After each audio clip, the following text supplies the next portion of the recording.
ഇന്ന് ആറ്റുകാൽ പൊങ്കാലയുടെ വ്രതം തുടങ്ങിയെങ്കിലും 2 ദിവസം കഴിഞ്ഞിട്ട് അമ്മയെ പോയി തൊഴുവാന്നാണ് ഞാൻ വിചാരിച്ചിരുന്നത്. പക്ഷെ എന്റെ മനസ്സിന് എന്തോ ഒരു സ്വസ്ഥത കുറവ്. അങ്ങനെ ഞങ്ങൾ എല്ലാവരും പെട്ടെന്ന് റെഡിയായി ഇറങ്ങുവാണ്. 5 മണിയൊക്കെ ആകുമ്പോൾ അമ്പലം തുറക്കും. അപ്പൊ ആ ഒരു സമയം എത്തിയാൽ നമുക്ക് പെട്ടെന്ന് തൊഴുതിറങ്ങാം, അധികം തിരക്കും കാണില്ല.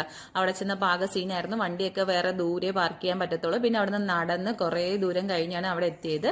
പിന്നെ ഞാൻ എപ്പം ചെന്നാലും അവിടെ ഈ ഒരു നാരങ്ങ വിളക്കും അല്ലാതെ എണ്ണയും മേടിച്ചൊഴിക്കാറുണ്ട്. അങ്ങനെ അവിടെ ചെന്ന് ആ നാരങ്ങാവിളക്ക് കത്തിച്ചപ്പം തന്നെ മനസ്സിന് ഭയങ്കര ഒരു സംതൃപ്തിയായിരുന്നു. അത് കഴിഞ്ഞ് അല്ലിക്കുട്ടനും ബഹളം വെച്ചിട്ടുണ്ടായിരുന്നു. അവന് ഒരെണ്ണം കത്തിക്കാൻ വേണമെന്ന്. അങ്ങനെ അവനും ഏക്കോട്ടയും കൂടെ ഒരെണ്ണം കത്തിപ്പിച്ചിട്ടുണ്ട്. പിന്നെ നമ്മൾ കുറേ സമയം അവിടേക്ക് ഇരുന്നു. കാരണം ഈ ഒരു ദിവസം തുടക്കം ആയതുകൊണ്ടായിരിക്കും വലിയ തിരക്കുണ്ടായിരുന്നില്ല. അത് കഴിഞ്ഞിട്ട് ഇവർക്ക് കരിമ്പിൻ ജ്യൂസ് വേണമെന്ന് പറഞ്ഞു. അങ്ങനെ കരിമ്പിൻ ജ്യൂസ് ഒക്കെ മേടിച്ചു കൊടുത്തു. അത് കഴിഞ്ഞപ്പോഴത്തേക്ക് കപ്പലണ്ടി വേണമെന്ന് പറഞ്ഞു. പിന്നെ അതും വാങ്ങിക്കൊടുത്തു. അപ്പത്തേക്ക് സന്ധ്യയായി തുടങ്ങി. അപ്പൊ അവിടുത്തെ ലൈറ്റ്സും എല്ലാം ഒന്ന് കാണാമല്ലോ, അതിന് വേണ്ടിയിട്ടാണ് ഒന്ന് വെയിറ്റ് ചെയ്തത്. അത് കഴിഞ്ഞ് നേരെ